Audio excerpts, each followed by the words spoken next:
Shabbat Shalom, and welcome to Black Gods of Yahweh Media, in the power of, and the glory of, and the good of JUDA Yahweh.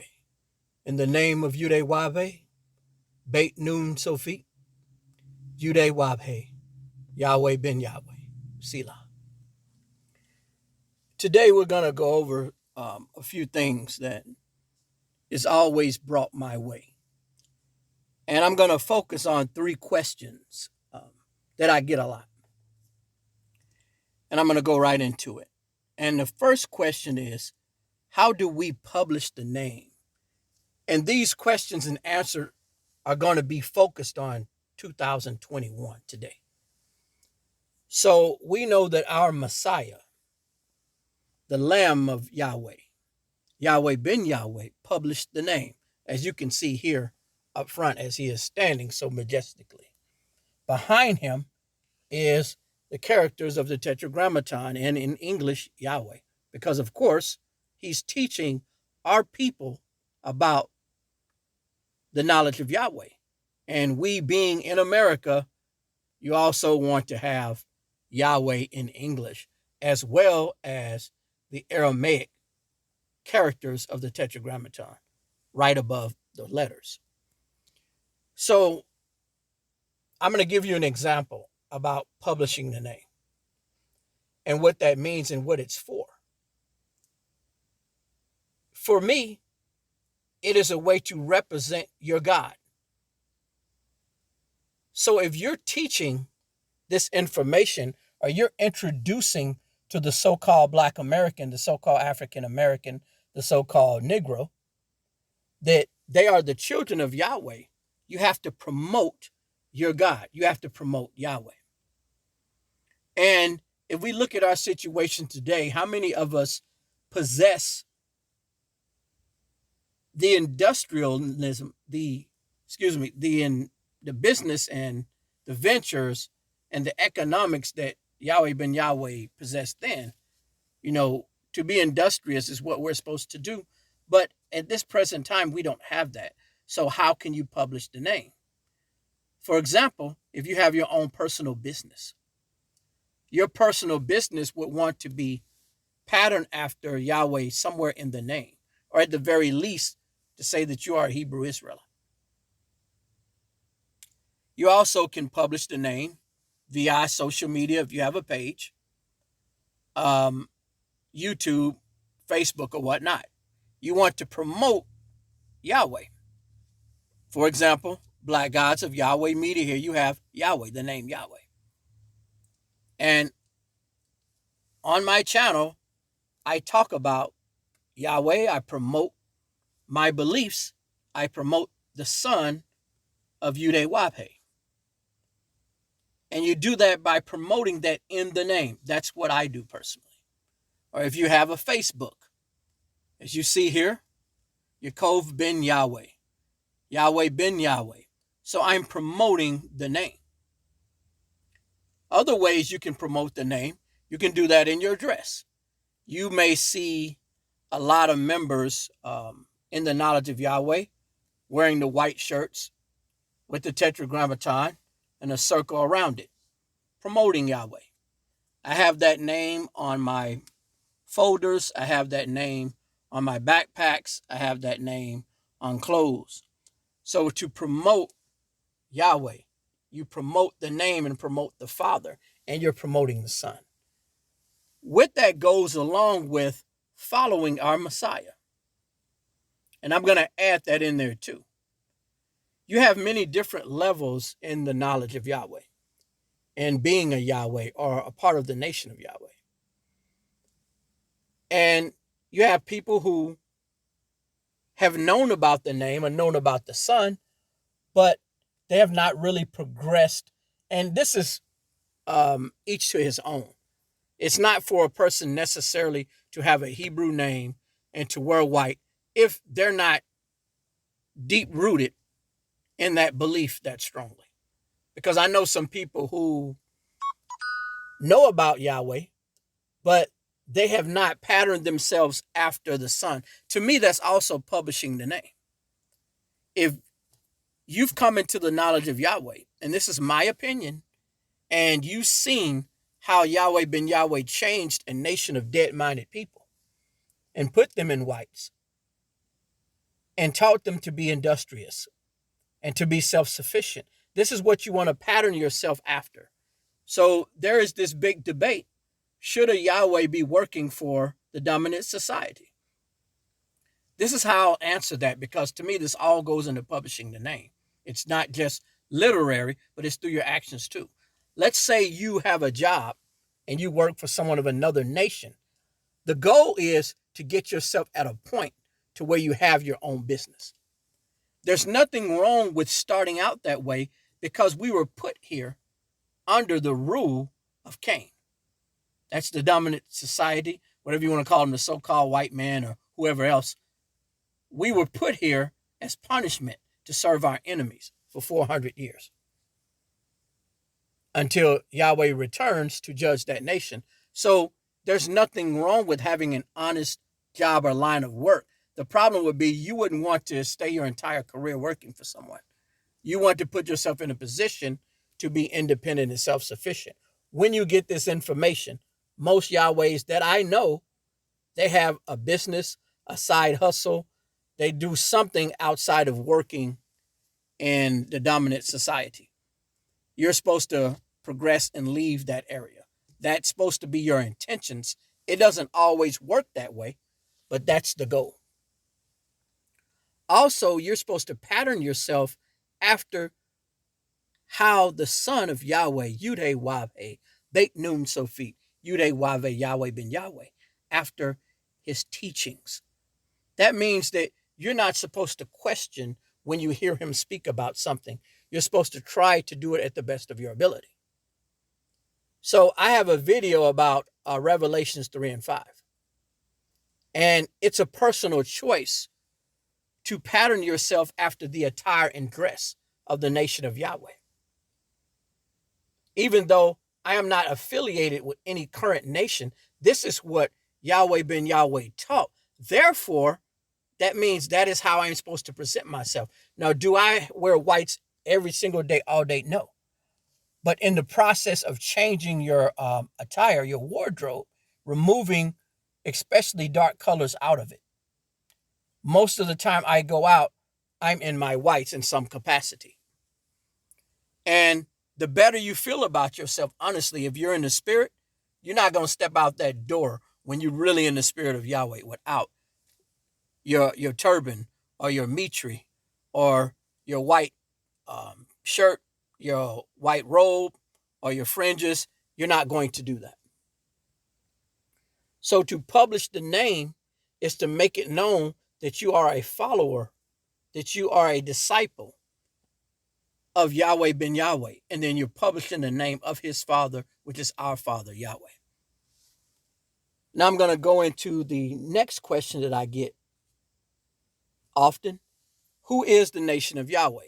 And once again, I'm speaking from the terms of 2021. I'm not speaking from the terms of 20 years ago, because you can't. There are members of the nation of Yahweh who are still current members that were in the old nation. That's what I like to call them. No, it's nothing disrespectful about it.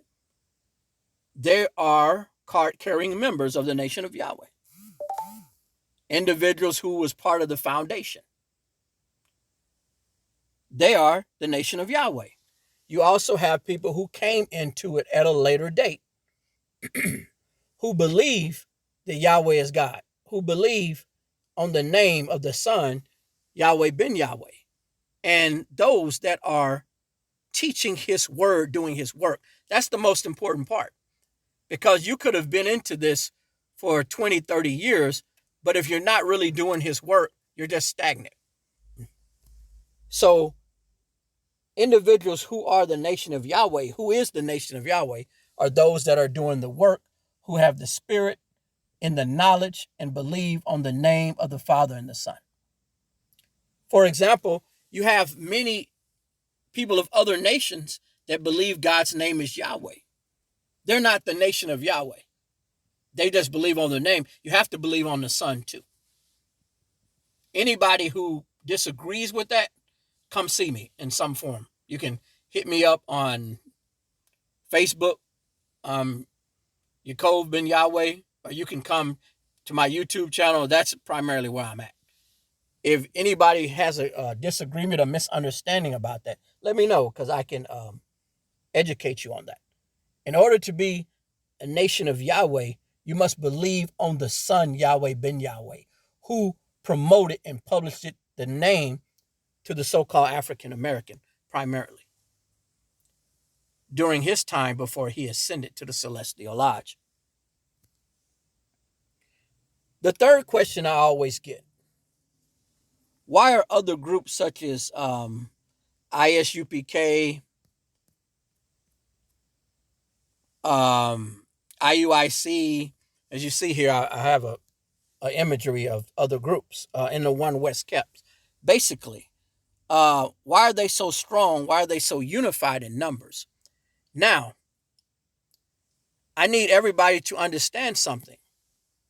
Having a large group and a large following does not make you righteous or correct. Yahweh Ben Yahweh talked about that. He said he's going to come to us one at a time. And you have, for example, the Nation of Islam. They have a lot of members. You have Roman Catholicism. You have the Christian Church. You see hundreds of people sometimes in a cathedral are following people. I mean, when the Pope rolls out, I mean, you can have millions of people out there. That doesn't make them righteous or correct. So a lot of times you have people in the knowledge of Yahweh and say, why we're not together like that? And I believe it has everything to do with Scripture. So, we always go into Scripture, always, to get our answers for what needed to be answered. It says that judgment, we all know this, will start at the house of Israel. First, who is the true house of Israel? That's the nation of Yahweh. That's those in the knowledge of Yahweh. But we're going to go to Matthew 13 and 30.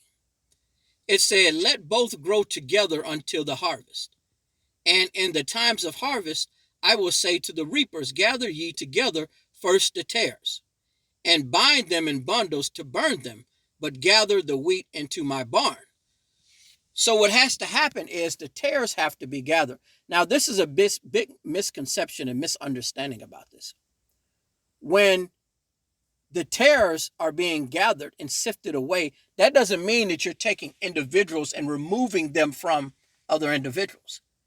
That means that right now, those in the knowledge of Yahweh or who call themselves Yahweh, they're being tested in trials and tribulations to see if they can keep the spirit and the knowledge of Yahweh strong. That's the separating from the wheats and the tares. You're going to go through tests and trials from Yahweh to see how you hold up. And if you turn away from the knowledge of Yahweh and you go back to the world, whether there be individuals that started, whether it be hardship, anything that removes you from the knowledge of Yahweh and takes you away from the love of the Son and the Father, that's separating the wheats from the tares. Israel is going to be gathered in the last days. Yahweh is going to gather his people from all the corners of the globe. So if you understand that scripture and you know this, you also know that it doesn't mean that individuals are going to be together under the same roof or right next door to each other. And if you're not with a specific group or a camp, then you are part of the tares. No, that's not what it means. It's separating those who do not stay strong with the spirit and knowledge of Yahweh and the love of Yahweh. That's another thing that's been underestimated. It's the love of Yahweh, how we treat one another. We can't forget that. That's important. I don't care how long you've been in this knowledge. How do you treat your fellow man, or your fellow Yahweh, or your stranger, or your neighbor? That's most important. So don't get discouraged when you see other groups that are physically strong joined together, like other Hebrew Israelite camps that are not in the knowledge of Yahweh, that doesn't mean they're righteous or correct. So it's just the judgment is coming first to the house of Israel. And right now, Yahweh is moving through all individuals who claim to be Yahweh's, and he's putting them to the test and seeing how they hold up. Yahweh ben Yahweh said, do not lose your will to endure. Gold is tested in the fire, and chosen men in the furnace of humiliation. So you're going to go through some tests. You're going to be humiliated. Many things are going to happen to you.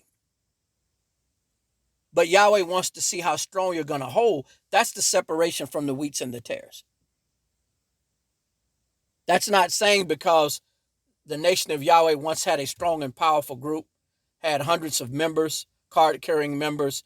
Now they're split up into different sects and different beliefs and fighting amongst each other, so forth and so on. That doesn't mean anything.